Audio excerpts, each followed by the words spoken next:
You're listening to New England Real Estate Journal Radio with Rick Kaplan, New England's source for commercial real estate news. This is New England Real Estate Journal Radio on the Money Matters Radio Network and online at moneymattersboston.com. Welcome to the New England Real Estate Journal Radio Show. I'm Rick Kaplan with my co-host Eric Wilson, and we have in our studio today is Frank Lombardi of Goodman, Shapiro Lombardi, condo law. They handle condo law. And our show today is brought to you by the New England Real Estate Journal, bringing together the commercial real estate industry for over 50 years.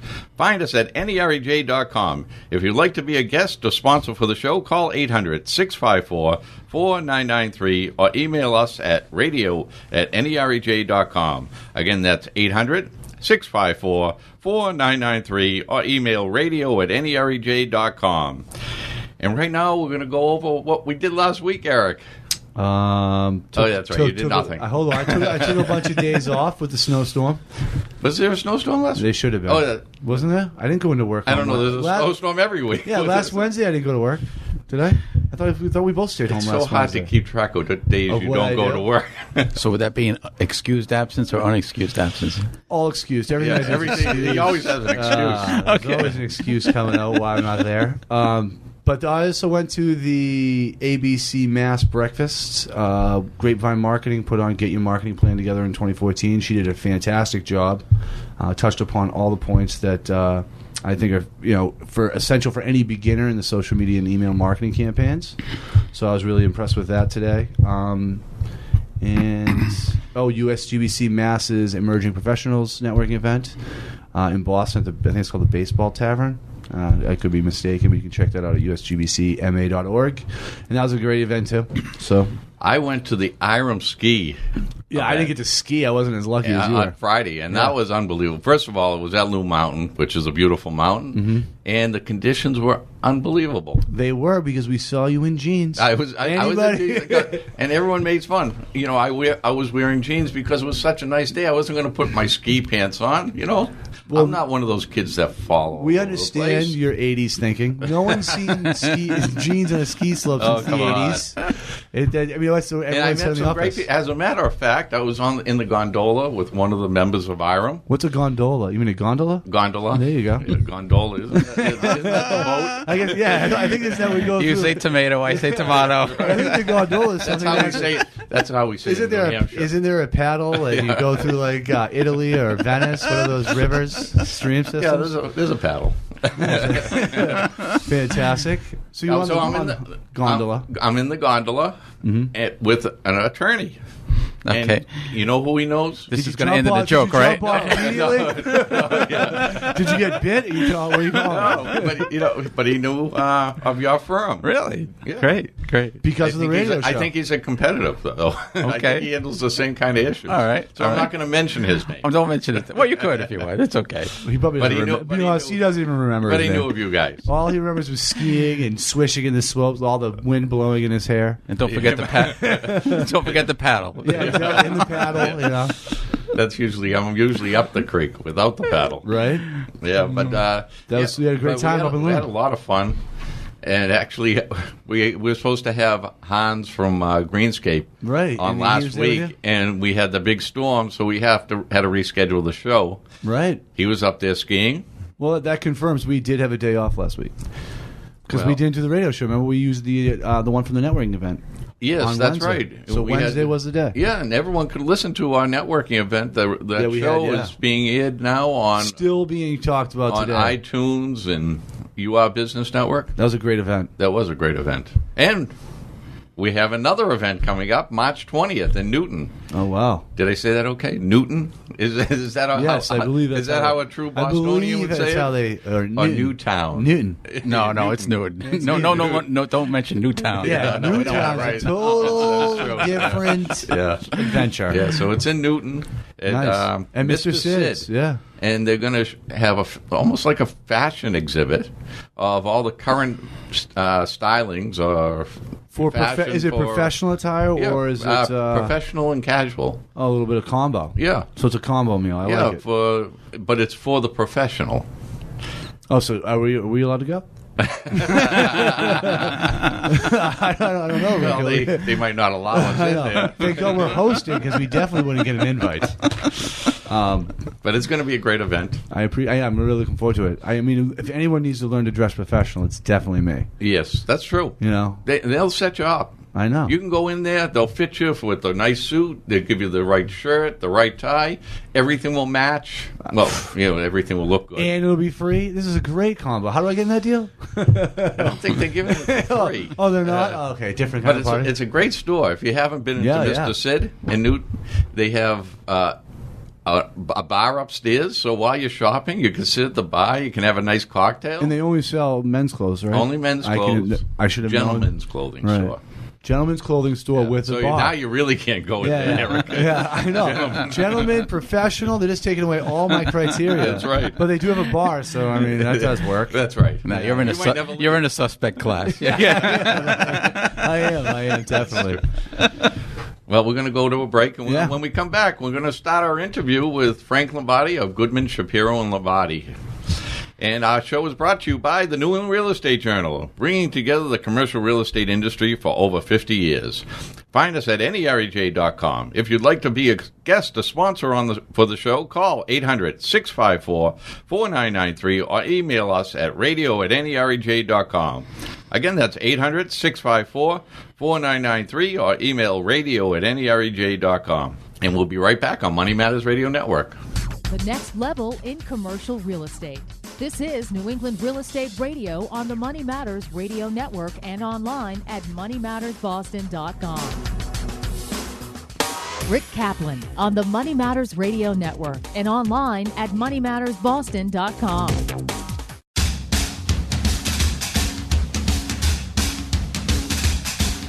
And we're back on New England Real Estate Journal Radio. I'm Rick Kaplan with my co-host Eric Wilson.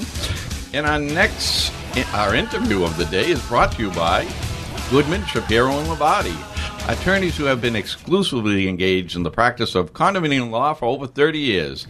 The firm represents over 800 community associations. They have offices in Dedham, Mass. and Lincoln, Rhode Island, dedicated to serving a growing southern New England condo market. Attorney Frank Lombardi heads the Rhode Island office. If you need guidance about anything condo, Goodman, Shapiro, and Lombardi are the right attorneys to call before the wrong things happen. You can reach Attorney Frank Lombardi toll-free at 877-241-1600 or on the web at goshlaw.com. That's GOSHLAW.com. Again, that's 877-241-1600 or on the web at goshlaw.com. That's GOSHLAW.com. And we have none other than Frank Lombardi is in the studio Frank, today. Fancy that. I'm actually here. Frank, how do we reach you? I didn't quite get that. Don't make me repeat it again. Listen, can we just redo that the whole time for the interview? I love them so much. I give them the longest read on the whole It is. show. Also, I think today we're going to cover some of those wrong things happening That's right. and reasons to call. Yeah, so Frank, what is a condo? What is a condo? That's a good question. Well, I can tell you what it's not. It's not a house. Okay, it's not an apartment. All right, but what it is a unit in a multi-unit dwelling. Okay, where the unit owner owns the space within the unit and a percentage interest in the common areas, in the faculties, the facilities, for instance, the pool, the tennis court, and whatnot. So say you have a 10-unit condominium, you would have your unit inside, the space inside, and you'd have 10% ownership of the pool, the tennis court, and the lawns and whatnot. That's what a condominium is, all right? So go ahead. You wanted to ask me a question? No, I just want to ask you a question. I just blew you away with that definition, didn't I? I will ask you a question. So basically, it's like a home that is put on someone else's land, almost. So they're taking care of everything around you, and you just have to worry about the inside. That's right. It's really the buying and selling and living in space, not out of space, but space itself right there. That's the way I like to put it. Okay, and you get into the psychology of it too. Really, condominium living is a state of mind. It's not, I sound like Billy Joel now, but no, it's a state of mind. Anyway, basically what it is we're all individuals, and we like to think we do what we want. We say what we want. A man's home is his castle or whatever. But when you go into a condominium, you have to certainly sort of depress that a little bit, repress that, and let the group take over, because you're giving up your individuality in order for you to maintain to have some benefits. For instance, you're busy, you're working all day in Providence, and you want to come home. The last thing you want to do is cut the lawn. You don't want to plow your roads. Okay, you don't want to clean the pool. Right? You don't want to fix the net in the tennis court or anything like that. So you join this you belong to this organization, a group of unit owners that hires someone to do that for you. So you walk in, you put your keys on the counter, watch TV, whatever, and you watch the guy cut the lawn and plow the roads. So that's it. So there's always going to be this tension between your need to be free yourself and your need to listen to the group itself. So see, I always thought that was why you had kids. Yeah, right. They cut the lawn and they shovel the snow. No. I don't know about your kids, but my kids never got the lawn. So. I was going to say, maybe, I tried. Maybe when you were a kid, that was how it rolled. But the millennials aren't cutting grass anymore. That's why there's landscaping My companies. son does it. Yeah, so. Well, you're not a job creator then, because you're not paying out to a landscaper. That's a job creator right there. Are you guys Trekkies at all? You watch Star what? Trek? Oh, you know. All right. Speaking so, my language. You got Kirk and Spock, and remember that time? I forgot which one it was where he's irradiated, completely, and he's going to die. And he basically says, Kirk says to him, "Why did you do this?" And he holds up his hand. I can't do that right here. Right. Let the record reflect. I'm separating my two fingers. Anyway, he says, Spock says, "I did it because the needs of the many outweigh the needs of the one." And that's basically condominium living. So my practice is based on how to deal with that. You have an individual that says, I'm the one person, I want this, I want that. And the group says, no, we want this and we want that. Right. So that's basically what it is. So that's when you step in. Right. And that's where the wrong things happen. Right. Because the condominium owner believes he should have something. Right. And the association believes that they shouldn't. That's right. I mean, that you've given up so much coming in here. We're giving you all of this, and you have to give up a certain amount of freedoms. And there are certain exceptions to that, and we can talk about that today, the exceptions to that. I would assume anytime you stick a group of people on a confined area, they're going, especially if they don't know each other, like in condos, you buy a condo, you don't know everybody that lives in the community until you get in there and you start meeting them. When you first get in, I'm sure you're going to have these conflicting. What do we do? Yeah. Hey, wait, I want that. Yeah, get your plant off my right near my mailbox, and I want to be able to look at these color bushes, and I want these color flowers in mine. Right. And I know this because I used to be a landscaper, and they would always come out and go, "Oh, can you do a special plant here?" And I'd be like, "Oh, we can't. It has to go through the board. That's their job." Oh no, don't worry. They said it's okay. You go in there, you can cause trouble that way. So I can imagine. Normally, the association is always made up of the condo owners. Right. Wouldn't it make more sense to have people that are outside of that? Like a mediator. You're right. Well, that's Frank's job. Well, that can't be my job, Well, what happens? Look, you're taking away all these jobs. These guys are the anti-job. Okay, I'm leaving now. That's Obamacare. You didn't tell me we were going to talk about that. Wait a minute. I got to get my other folder. Hold on. Anyway, Rick, you mentioned about the landscape. Right. Eric, you mentioned the landscape. I have a funny story about that where, this lady that owns the unit comes out and doesn't like what the landscaper's doing, and I get a call saying you have to stop this unit owner because I saw her running down the street after the landscape with a broom. That's what I was saying.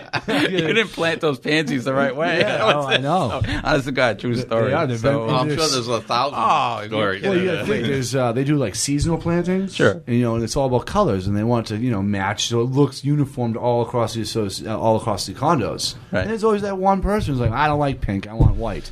Yeah, but you would think if someone is buying a condo, that's they'd have to get used to everything is conformed to. You're buying into conformity, and sometimes people say, "No, I don't want the purple door. I want a pink door. Well, you can't. So I'll give you an example. My parents just moved into a condominium, and I told them I was going to talk about them today. So just a little disclaimer. Shout out to Frank's parents. Got you.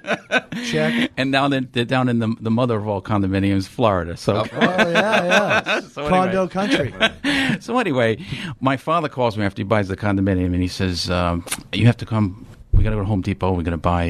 Can I say that on here? Can I say? Of course. Home Depot? Okay. All right. You already It's did, so- this. It's this. Sids. No, it's this. Sids. Yeah, Mr. yeah. Sids. Anyway, No he worries. says, "Well, we're going to buy a screen door." I said, "Oh, that's great. You're buying it for my sister or whatever?" No, I'm buying it for us. We're going to put a screen door on the front door of the condominium. I go, "Really, Dad? Okay. Why don't you just go outside? You get your cell phone, right? Yeah. Go outside. Okay, I'm outside. Look to your right, look to your left, and look straight ahead. Yeah. Do you see any screen doors on the front doors there? No. Well, what makes you think you can put a screen door on? Yeah, right. So, He's starting his own association. I bought it. I think a lot of people think that I bought it, so I can do whatever I Right, want. that's exactly Hey, what it's they my think. money. You Right. do what I say, and they don't realize Right. that. Hey, you're just Or they're used to living in their own home. Yeah. Of and they course. can do anything. It's a huge they want. lifestyle change. You have to be ready for that. when That's you right. make it. It's a state of mind. It's a huge lifestyle change, Right. and you have to be used to it. You mentioned they think they own it. They don't own. They own from the walls in the inner space. Right. Outside, the painting, the roofs, the siding, the windows. Usually the way the documents are written, the condominium itself, the association owns that. Okay. Well, the condominium run by the association. Now, you mentioned a good point earlier, and I interrupted you. Well, what a surprise, right?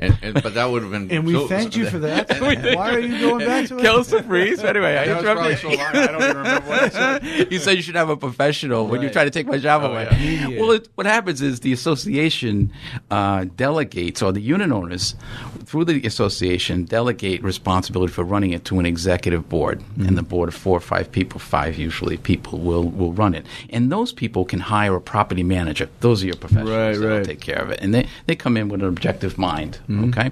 So that's I wanted to address Here's that. a question about that. The executive board that's usually voted on, or Right. is usually voted on, right? And it's about Right. 5 people. Do they have like a set term?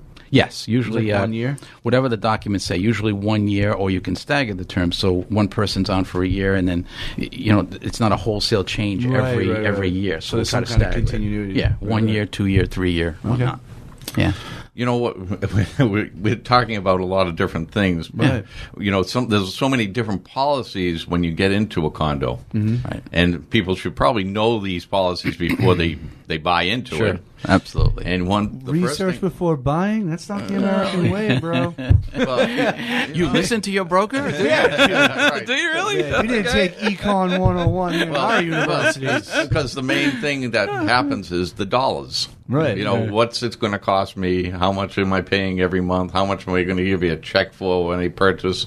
That's all they care about. Right. But the policies are really what you're going to be living with. Right.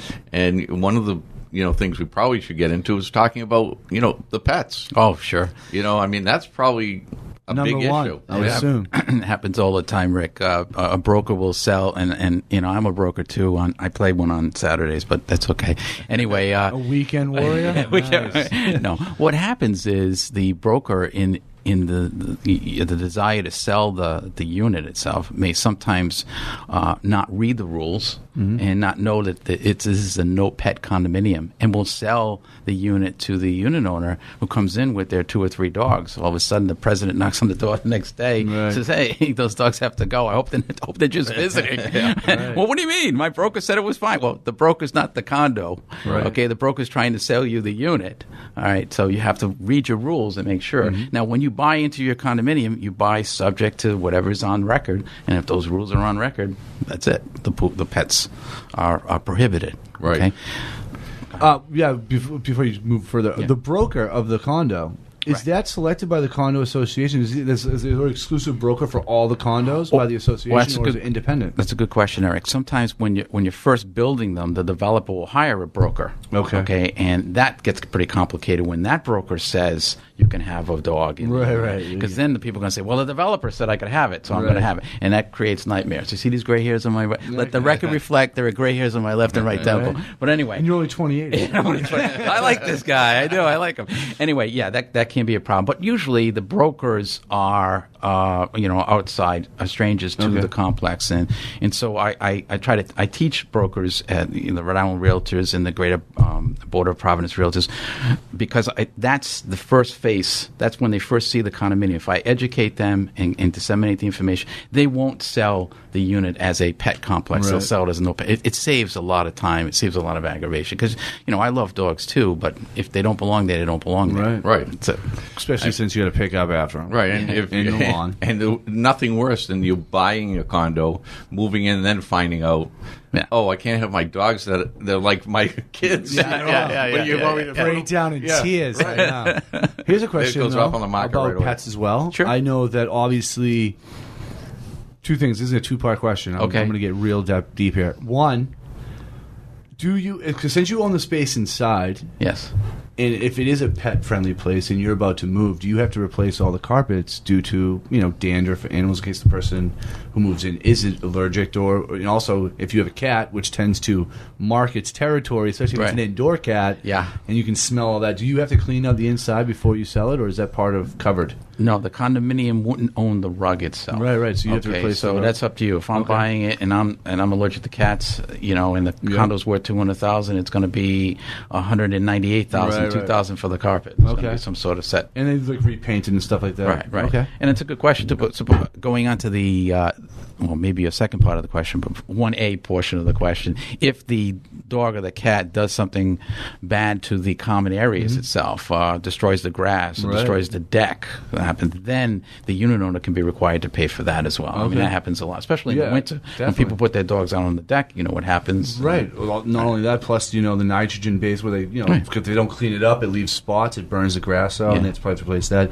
Part two was, what is the weirdest animal that that's like that people would keep inside condos? I know that I'm reading some of these examples. You have a Shetland pony. I can imagine. Even better, what are the restrictions of what type of animals you can have? Can you carry a wombat? What kind of pets? Now, you can have a no pet policy, okay? Yeah. But there are certain exceptions. This is America. There's always an exception, all right? Now, there are two categories. If a person is blind, okay, and needs a sight dog, okay, I'm going to say sightseeing dog, but a seeing eye dog, right? Okay, that's what's called a service animal, and that can be any kind of dog that's certified as a service animal, or a miniature horse has been certified as a service animal. That's for going into public places and also for condominiums itself. Okay? Really? It's not, so if you're going to go to another restaurant down the street, you want to walk in, they have to allow that dog if it's a certified dog. Okay? Go ahead. No, so you can't keep like a racing horse in your condominium. Well, that depends. It's a good question, because that may not be a service animal.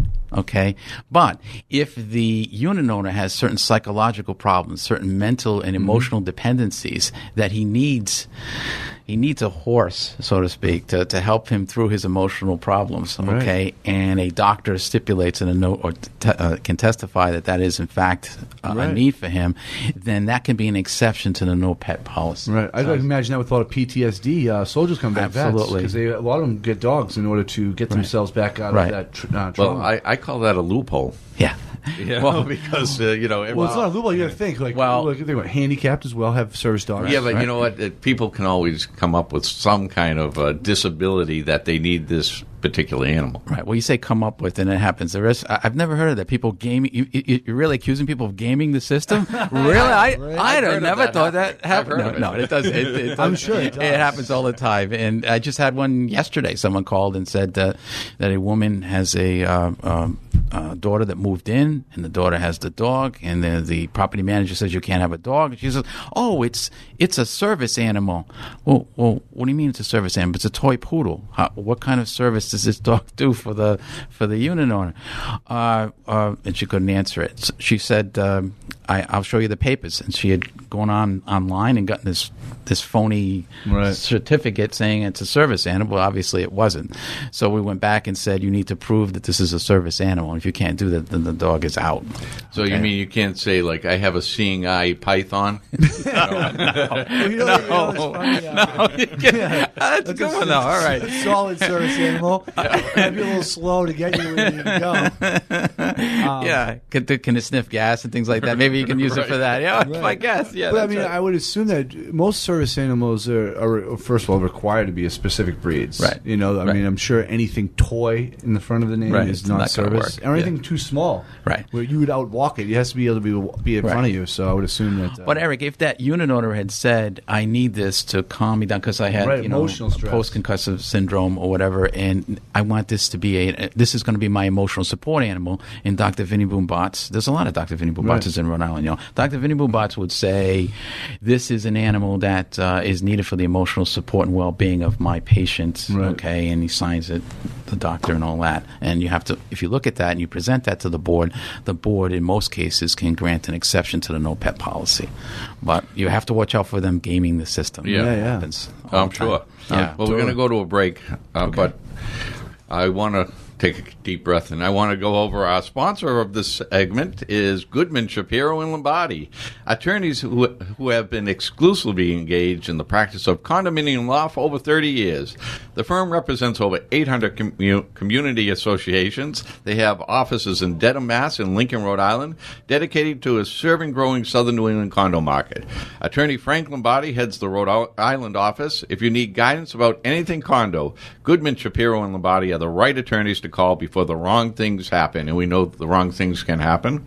You can reach Frank Lombardi toll-free at 877-241-1600 or on the web at goshlaw.com. That's GOSHLAW.com. Again, that's 877-241-1600 or on the web at goshlaw.com. That's GOSHLAW.com, and we'll be right back on Money Matters Radio Network.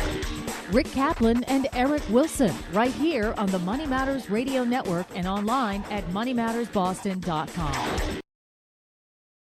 New England Real Estate Journal Radio.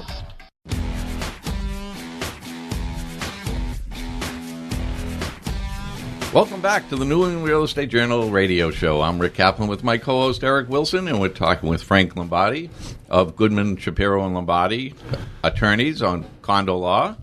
And our next part of our interview is brought to you by Consigli Construction, your partner for success. Consigli Construction is a leading construction manager and general contractor headquartered in Milford, Mass. Consigli, a fourth-generation family-owned company, services clients throughout New England and New York. Consigli's projects are distinctive for their exceptional craftsmanship. Consigli provides innovative solutions to challenging projects. For more information about Consigli Construction, call 508-473-2580, or to view their portfolio, visit consigli.com. That is consigli.com. And we've been talking with Frank Lombardi of Goodman, Shapiro, and Lombardi, condo law they practice. And this is a topic that Eric wanted to bring up. I'm not sure why. Well, because one of the bullet points that we got when we knew that Frank was going to join us was number 2, marijuana use in the growing weed problem. Now, as far as I'm concerned, that's not a problem. Growing weed is not a problem. No. I would assume yes. Now, that's what my question was. It says here, you were talking about imagine the dilemma if all the states went the way of Colorado and opened retail stores that sell pot. Right. My question is, the problem would be, is it growing inside the condos, or the fact it's growing anywhere? Oh, you meant? I thought you meant the actual issue is growing. So no, there is no problem growing. It depends on what kind of lamps you have. Did I say that? He's a lawyer. It's okay. But it's funny you should mention that. I used to do some defense work. I've been practicing 28 years. In my first 3 years, I did criminal work, and it was just amazing. We'd go to court, and you just there'd be a joint. They'd be busting them for a joint, and the DA. Sorry, Ellen was an assistant DA, and they just get so apoplectic about it. Your client had this joint, and he had that, and he had that, and now all of a sudden people are tripping over themselves on the counters just to get a joint and smoke it. Yeah. But to address your issue, the problem you have with growing marijuana in the condominium unit itself is that it may cause some security issues right now. Although you're not seeing it as much, I think within the next coming months and coming years, as people find out that they can, in fact, grow plants in their units, there's going to be an increase in crime. So the association is going to have to deal with security issues, protecting them. I mean, you remember Scarface, Al Pacino, and whatnot. What if their gang comes up from Miami because they know that you have, not you, someone who looks just like you, has 5 kilos in the unit, and they shoot up the place, and someone across the hall gets killed. That's a small timer, 5 kilos. Oh, sorry. It's a long trip. He started small. He worked his way up. But I know it's a hot topic. But the thing is that would the crime rate go up because people are growing it in there? Why wouldn't the people that are looking to steal it? Why wouldn't they just be growing it in there? Well, they could too, but there's people try to take shortcuts, and why grow? Why do all the work, and when you can see it? Same reason people steal money. Yeah, but you can get a job and get money too. Yeah, but what I'm saying is that now it will become more and more available, to almost anyone, that. To steal it, it's like, why would they steal? Well, that was my question when I first got into this. Was I first of all, what are you doing growing at this stage indoors? At the point, in Rhode Island, if this is where it is, or Massachusetts, when we open up our stores and things like that, when there's going to be farms around. Now, I understand you can grow your personal. I'm sure it'll be like some law about 4 plants, 5 plants, something small for yourself. But I agree with you on the sense that there will be people who will try to come in and get what they can for free. And secondly, also, what about people who are allergic to the marijuana smoke that live next door if you're smoking indoors? Allergic or have kids that, the father naturally doesn't want to see his kids high at age 13. Right, 100%. And again, it's also, against the law for anybody under 18. It's still that. So, there's a lot of things that they're going to have to deal with. Well, the secondhand smoke issues. I remember the last Rolling Stones concert I went to. Was secondhand. And a Rolling Stones concert. Let the record reflect I was crossing my fingers. No, seriously, the problem you have with growing marijuana in the unit, to address your specific question, is that may be a business, and you're in a residence, and the condominium can basically say you cannot run a business in your condominium unit itself, especially if there's going to be traffic problems, pardon the pun, there's going to be problems with parking, things of that sort, anything. So just like you can't run a construction company or a nanny business, daycare or whatever, without permission. All right. So it's not for commercial use for anything, even if it's marijuana. Now the problem's going to be too is medically, if this person needs it and asks for what's called a reasonable accommodation. Now you're going to have to deal with that situation under the fair housing. So you're going to be busy in the next couple of years. I'll be very, very busy. Yes. Good stuff. Yes. And don't forget the smoke is wafting through the vents. The vents. It's wafting through the ceiling and whatnot, and there's a common areas. So in that situation, the executive board has the ability to regulate what's going on. Plus about public... they can usually solve all those issues if they all meet together and they all start smoking at the same time. There won't be an issue. They'll all be mellowed out. The only issue that we raise is who brought the cookies. The cookies. Well, wait. Brownies. Yeah. Here's a weird thing I was thinking about. So, as we get into this... Now, you're not allowed to smoke out in public. Even in Colorado, even in Washington State, you can't use public state grounds or anything like that. Like you said, you own the inside space. Now, if you have a medical marijuana license and you smoke due to whatever, anxiety, arthritis, you can't. You own 1/10 of the common areas, but you don't necessarily own those fully. So, would you be allowed to? That's something that condo associations would have to address too, right? They Rules do and regulations on where you can and cannot smoke. That's exactly right, Eric. They do now. They say you can't smoke by the pool. You can't smoke by the hallway. Like cigarettes, right? Okay. And even with cigarettes, now they're starting to pass amendments saying that you can't smoke within your unit itself. Now there's pushback from unit owners, Of course. but because you're dealing with regulating what's going on in the unit itself. Right. But if the walls are so thin, they're poorly constructed, and the smoke is going out, I think the board in that situation, and we've got a very Or if you use spirited central air. debate at even in my own law firm is who's going to win that argument, the association or the unit owner. Again, like we said at the beginning of the show, it's individual rights versus group Community rights. rights, right. What are we going to community rights? Exactly. What about also if they use central air? Yeah, If you have your central air unit, you're all connected through your air vents. Right. And Right. then if that's the That's case, right, and I all smoke, it's going to go through everybody's stuff. yeah. Not that I would. I was just saying, hypothetical. But that's a great issue, and I'm glad we touched upon it for all you guys, especially our listeners on my side of the table. Now we'll go on to the next topic, which would be handicap. Which is Rick's topic. Okay. Issues. Oh, Thank you, Eric. okay. Thank you very much. This is the one that got Oh, so you guys get along, really? We really do. All right. So But, the handicapped issues, handicap parking. Obviously, you need a placard. right. And if someone buys a condominium and there's a parking lot, attached to it, They usually have a general. Well, yes, general parking parking. spots. But that person that has the handicap, wouldn't they want their parking space to be closest to their unit? Right. Right, yeah, right. It's a good question, and I'll answer it with another question. Does the person own that parking space or not? That's critical. The Right. person he's buying it from. If the person owns that spot, okay, then they can convert that to a handicap spot. If the person doesn't own it and it's run by the association, then the association has the ability to make the changes or whatever. All right. So say Unit 1 has a spot right next to it. All right. And the guy buys a unit in Unit 4. Okay, and needs to get closest to the door near Unit 1. He can make his own private deal with the owner of Unit 1 because he owns his own space. But if he doesn't own it, then he's going to go out. He's going to have to say to the association, "I need some sort of reasonable accommodation." And if the unit owner doesn't want to do it, there's really not much the association can do at that point. So now, on some of the so I was thinking of if you go to the South Shore outside of Boston, a lot of these. Condos almost look like townhouses next to each other.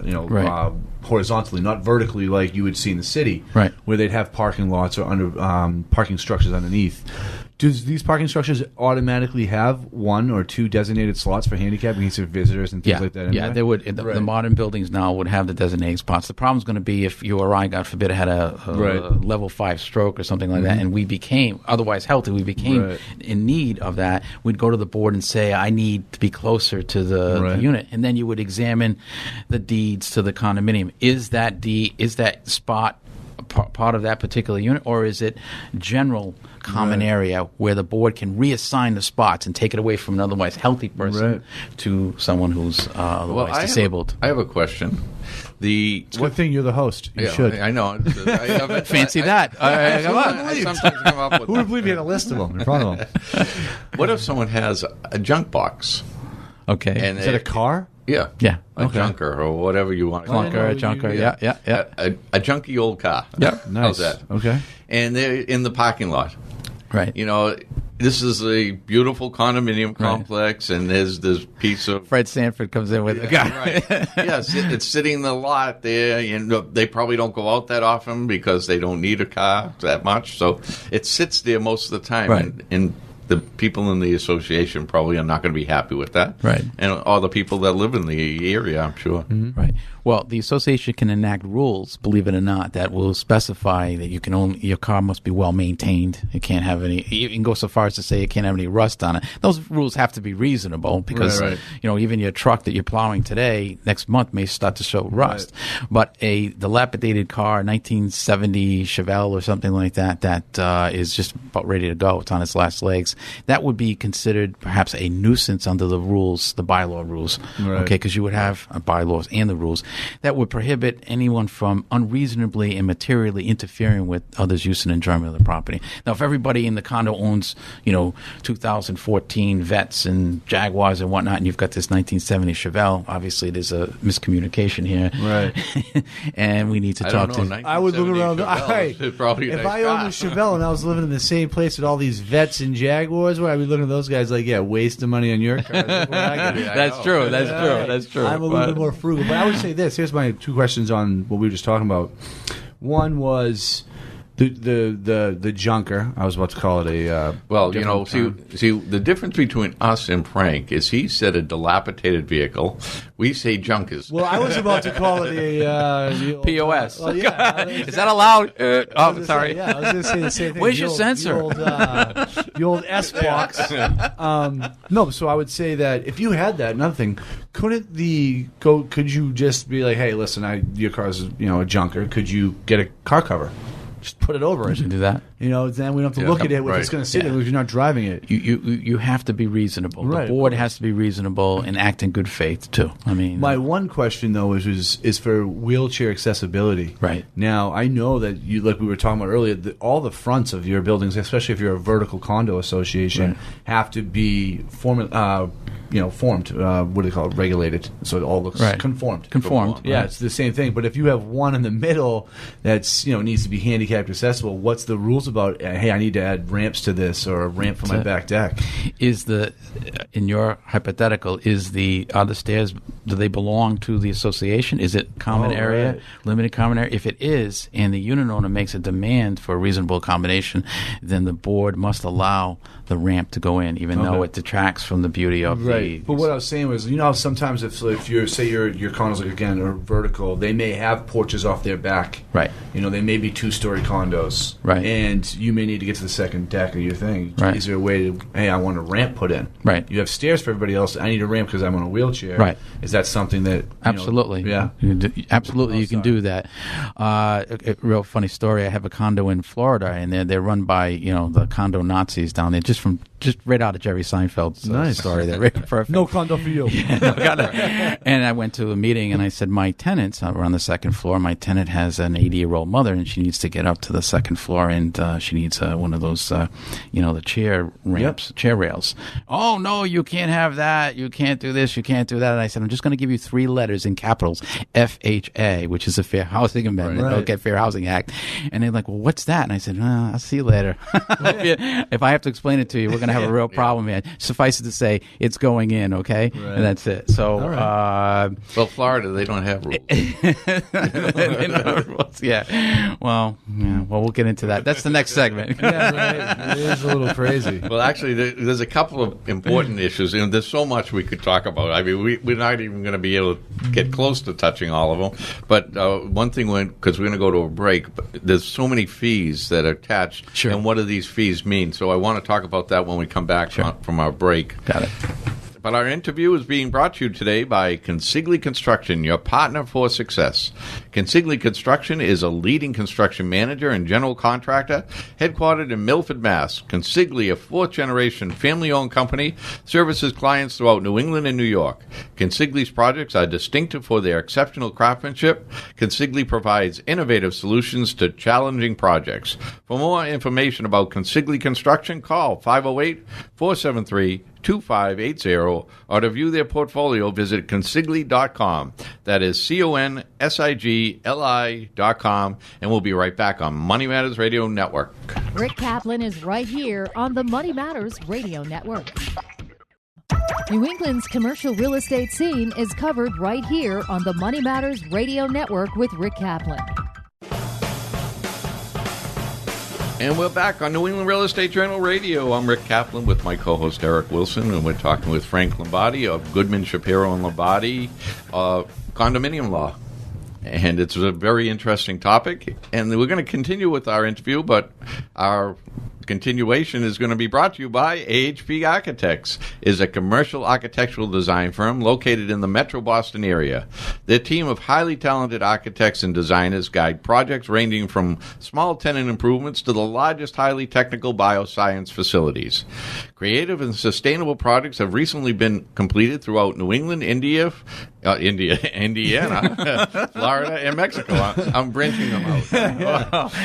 Bridging energy-sensitive and innovative concepts. AHP Architect partners with clients to create designs that inspire and improves lives. Visit them at ahparchitects.com. That's ahparchitects.com. So is that India, North America? Is that why it said, you thought it said India, North America? It's actually Indiana? It said Indiana. I didn't know it was a multinational corporation. Yeah, they are. Well, they have been to Mexico. I made That's true. They crossed the border. Right? They crossed the border. Yeah, it was the first time Rick sent him overseas. He's like, you guys are going overseas now. I'm expanding it. Yeah, right. That's what we do here. So we're going to talk about condo fees and hidden fees and things like that. Well, as we there's a close lot here of with condo Frank. fees, and what should people be paying for? Pay them. Pay the condo fees. And that will then pay their attorney fees. And that's when Frank gets all that money. Here's the weird question. So what happens if you miss your condo fees?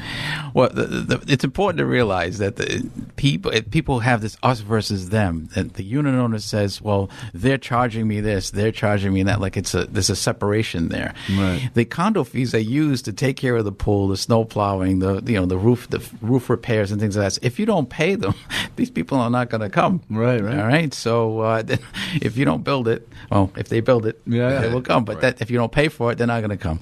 And so people, they'll have these bills. They'll have the bill from the IRS. They've got to go to a wedding next Saturday. They've got the American Express, the Visa, whatever, interest rates 20% or whatever, the real estate taxes, and then they have the condo bill. And which one are they going to pay? Which ones are they going to pay first? They're going to pay all of them except for the condo fees, unless there's some sort of penalty that forces that really in their mind say, well, we got to pay that. Right. We have to pay that. So what the statutes say in both Mass and Rhode Island is, if you don't pay your condo fee, there's going to be interest applied, there's going to be late fees applied, and attorney's fees. And there's a lien on your unit automatically, just like a tax lien or something of that sort, or IRS lien. It attaches automatically to your unit's title. So if you don't pay, the condominium property manager can hire an attorney to come in and say, either you pay or we're going to take you out of this unit because the association can't survive without your units. Right. Well, it's a necessary a part of having a condominium. That's it. Otherwise, you're going to have the whole place. Yeah. The snow comes, no one's going to plow. Right. No one's Well, you buy the place, right? You buy the space inside, and then you pay monthly for the convenience of them taking care of everything else. Right. Yeah. So you have to understand that when you're buying a condo. Here's a question: how long before is it? If you miss the 1 month and that's it, or do they give you like a 60-day, 90-day? Generally, they'll a month. You'll get some polite notice saying we didn't receive your condo payment. We think that your payment was inadvertent. It was a mistake. You forgot. You were away. You were in Mexico, India. You went to India. Yeah, right. All right. And you with the HP architect. right. Went there. And then if you wait, if you wait another month, we're going to call our attorneys, and then that's when the fees start to really. Right. So it's 60 days is usually. 60 is to answer your question. 60 the first time, 60 days it is might usually happen, but if you go second time, we know that you're. Yeah, we're not saying everyone's got a grace period of 60 days. No, what we're saying is that it gets serious, and if the attorney gets involved, it can be very, very, very expensive. We know. Yeah. I resemble that remark. We're getting charged for this interview. Yeah. As soon as he walked in, he was like, "Bang! You're on the clock." You said hello. But the other thing, there's so much we can go into about that, and we want you to come back, Frank, because it's a very interesting topic for us. Okay. But we're running short of time right now.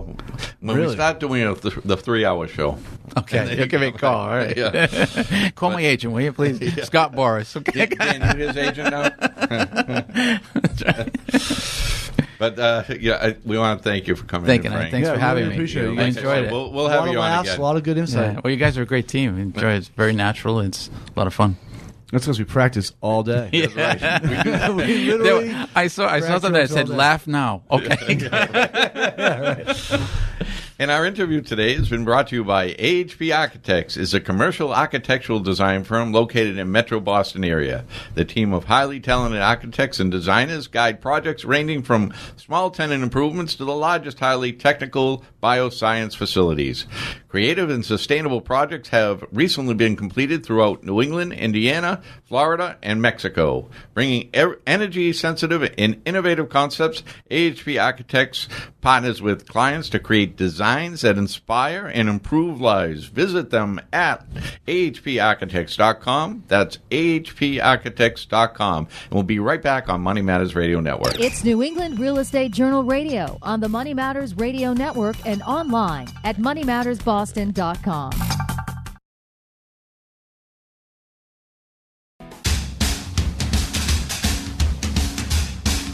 And we're back on New England Real Estate Journal Radio. I'm Rick Kaplan with my co-host Eric Wilson, and we're coming to an end of another show. And we want to thank Frank Lombardi of Goodman, Shapiro, and Lombardi, Condominium Law. And he had such a great interview. We had such a great interview with Frank. It was a lot of good information, and we had a lot of fun with him. Of course. So I also want to thank the rest of our sponsors, Consigli Construction, AHP Architects, and the New England Real Estate Journal. Yeah, and Gosh Law. And Goodman, Shapiro, and Lombardi. I only know him as Gosh Law because of, I follow him on Twitter and the website. I always call him Gosh Law. And don't forget about our March 20th. March 20th networking event at Mr. Sid. Don't forget, upcoming this week on February 19th, there's an ABC Mass Chapter networking event. And also on February 20th, there's an IREM event out at, I believe, the new Legal Seafoods in Braintree.